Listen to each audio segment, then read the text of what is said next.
But what we need to talk to Merce about now is what happened at the Emirates today. In one of the most dramatic and controversial games of the 2024-25 Premier League season, Arsenal and Crystal Palace played out a thrilling 2-2 draw at the Emirates Stadium. However, it wasn't the goals or the tactics that dominated the post-match conversation. It was a moment of officiating chaos that once again put the spotlight firmly on VAR. The turning point came midway through the first half. Arsenal, leading 1-0 thanks to an early goal from Jacob Kiwior, were building momentum when Martin Ødegaard, the Gunners' captain and creative heartbeat, was brought down by a Crystal Palace player.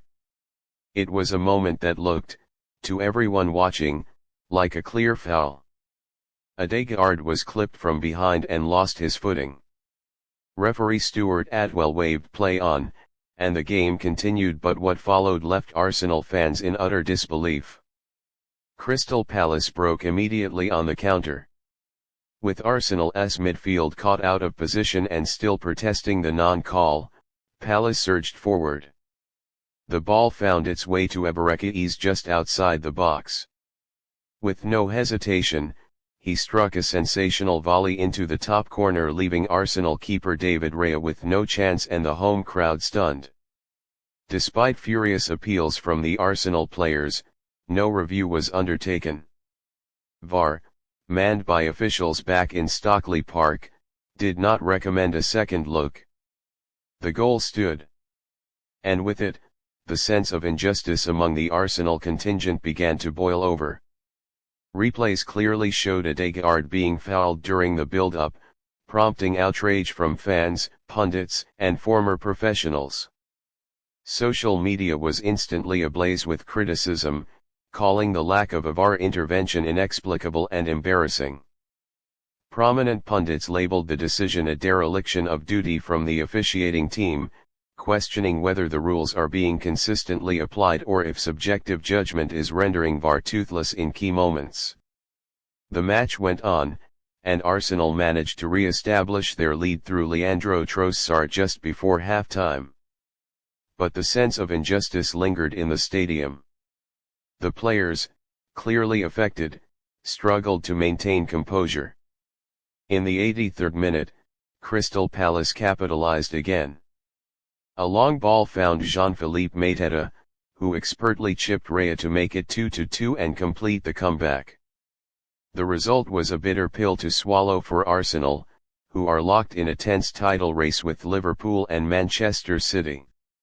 Every dropped point matters at this stage, and to lose control of the game in such controversial circumstances could have massive ramifications come season's end.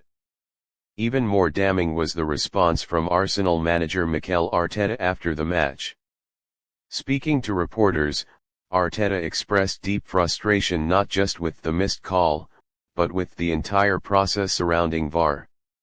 "We talk about protecting players, about fairness, about technology making the game better," he said. "But moments like this make you question everything. This incident is just the latest in a string of VAR controversies that have plagued the Premier League this season. Whether it's inconsistency in foul recognition, questionable offside decisions, or ambiguous handball rulings, the system seems to be under constant scrutiny. Fans are increasingly disillusioned, not by the idea of VAR itself, but by the way it's being used or not used by officials." For Crystal Palace, the draw was a significant result. Eze's goal, though controversial in context, was a display of sheer brilliance and showcased the midfielder's talent on a big stage. With the FA Cup semi-final looming, this performance will give them momentum and belief.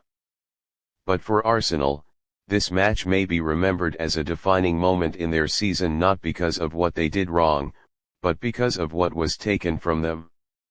The Ødegaard foul and the failure of VAR to act could end up being the difference between title glory and heartbreak. In a league where every decision counts and the margin between triumph and disaster is razor thin, one question remains louder than ever: if VAR can't get the big moments right, what is it really for?